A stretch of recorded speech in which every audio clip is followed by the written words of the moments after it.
I get a few people asking me, how do I make that big blue crystal glue cell? It's a very popular question, mostly because it's the most powerful glue cell that I've made or ever shown. It's been powering this LCD clock for over a month, so it is a very powerful crystal cell. And it's still in the vacuum, it's doing fine.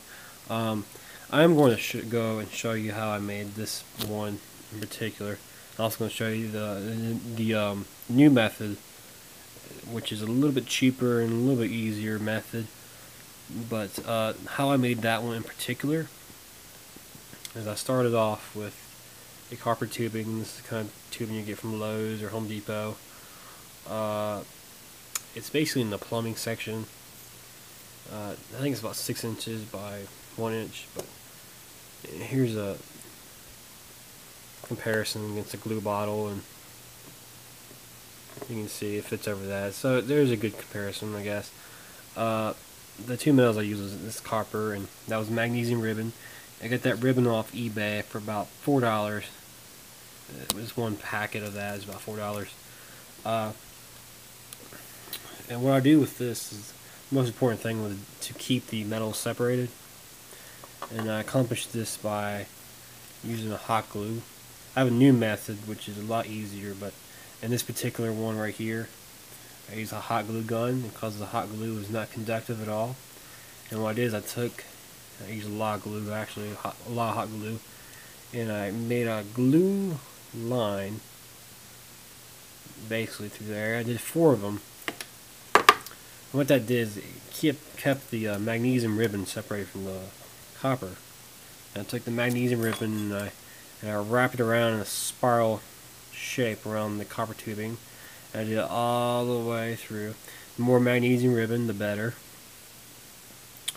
But you want to leave some spacing in between the magnesium ribbon gaps so that the electrolyte can get in there. But from that point, I took that Elmer's glue, glue all. Very important to use a glue all. Don't use the wood glue. You get best results with the glue all. And I took that stuff and I put it in a little plate, and I pretty much took my copper tubing, which was wrapped with magnesium ribbon, and I dunked it in there and kind of swirled it around.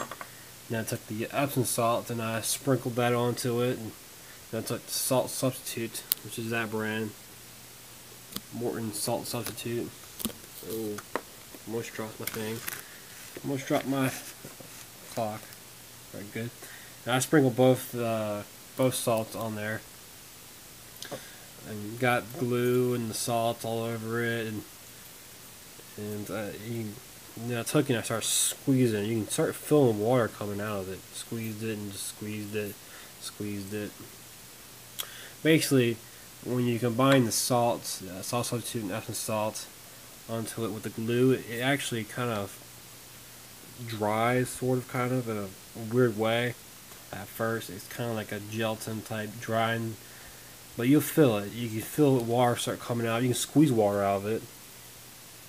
Then the next step, after it was all covered with the electrolyte and everything's all in there, and the next part was probably the most painstaking part, and that was letting it dry. I let this one dry, that one right there. I let it dry for about a week, week and a half.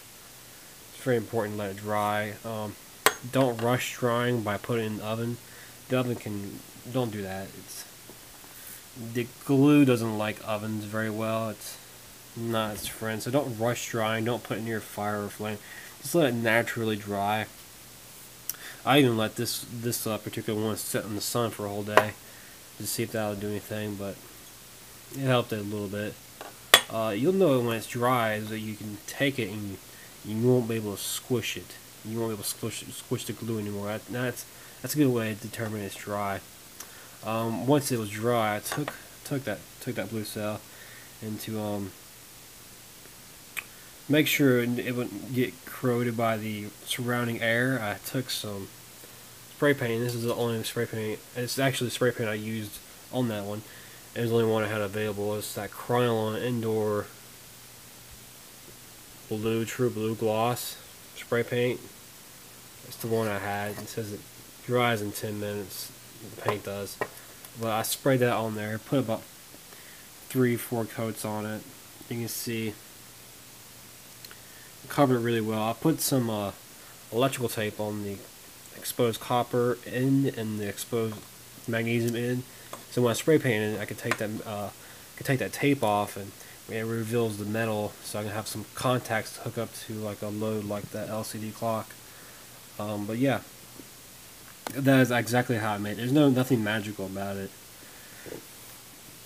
So it was actually pretty straightforward and simple. The more metals you use, the higher the output in amps would be. And this is where, and that has led to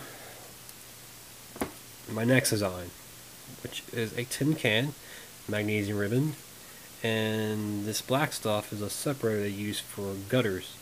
I'm using that because it has a very nice wide spreading to it. The biggest reason why I'm using the can, this is a tin can. You'll know it's a tin can because it's magnetic. Using tin cans because they're cheap. It's like it's $1 for a tin can. You get a mil and you also get a battery. So, and I wrapped it around there. I used electrical tape to hold it in. But yeah, this is my next design here.